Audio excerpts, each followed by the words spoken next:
இப்போ கூகுள் இன்ஃபோவில் வந்து full and full job சம்மந்தப்பட்ட இன்ஃபர்மேஷன் மட்டும்தான் பார்க்குறோம். நம்ம சேனலை சப்ஸ்கிரைப் பண்ணி வச்சுக்கோங்க, பெல் பட்டனை கிளிக் பண்ணிக்கோங்க, உங்கள் ஃப்ரெண்ட்ஸுகளுக்கு ஷேர் பண்ணுங்கள். கூகுள் இன்ஃபோவில் வந்து ஃபுல் அண்ட் ஃபுல் ஜாப் சம்மந்தப்பட்ட இன்ஃபர்மேஷனை வந்து நாங்கள் டெலகிராம் குரூப்பு, வாட்ஸ்அப் குரூப்பில் வந்து நாங்கள் கொடுக்குறோம். அதோட கமெண்ட் பாக்ஸில் நாங்கள் உங்களுக்கு பின் பண்ணி வைக்கிறோம். அதை வேணுங்கிறவோ போய் செக் பண்ணி பாருங்கள்.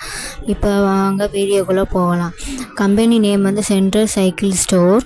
ஜாப் டைட்டில் வந்து ஷோரூம் சேல்ஸ் பர்சன். ஷோரூமில் போய் நீங்கள் சேல்ஸ் பண்ணுற மாதிரி இருக்கும். லொக்கேஷன் வந்து புதுச்சேரி. ஒர்க் டைப் வந்து ஃபுல் டைம் தான் நீங்கள் ஒர்க் பண்ணுற மாதிரி இருக்கும். ஒர்க் மோடு வந்து ஒர்க் ஃப்ரம் ஆஃபீஸில் தான் பண்ணுற மாதிரி இருக்கும். எக்ஸ்பீரியன்ஸ் வந்து ஃப்ரெஷர் அண்ட் எக்ஸ்பீரியன்ஸ் 1 இயராக இருக்கணும். குவாலிஃபிகேஷன் வந்து எனி டிகிரியாக இருக்கணும். ஜென்ரல் வந்து மேல் அண்ட் ஃபீமேல், ஆணாகவும் இருக்கலாம் பெண்ணாகவும் இருக்கலாம். ஏஜ் வந்து 18 to 35 இயர்ஸுக்குள்ளே இருக்கலாம். ஸ்கில் வந்து sales marketing, customer support. Sales மார்க்கெட்டிங்னா ஒரு பொருளை விற்கிறதும் அதை மார்க்கெட் பண்ணுறது தான் நம்மளோட வேலை. சேலரி வந்து 10,000 12,000 நமக்கு லேர்ன் பண்ணலாம். இன்டர்வியூ டைப் வந்து face to face. Interview date வந்து call from confirmation interview. Interview place வந்து ஆஃபீஸ் கேம்பஸ்குள்ளே தான் நடக்கும். இன்டர்வியூ லெவல் வந்து telephonic interview and HR round. உங்களுக்கு இந்த இதெல்லாம் உங்களுக்கு ஓகேன்னா HR நம்பர் நாங்கள் கீழே கொடுத்துருக்கோம். அந்த நம்பரை பார்த்து நீங்கள் கால் பண்ணலாம். Thank you friends.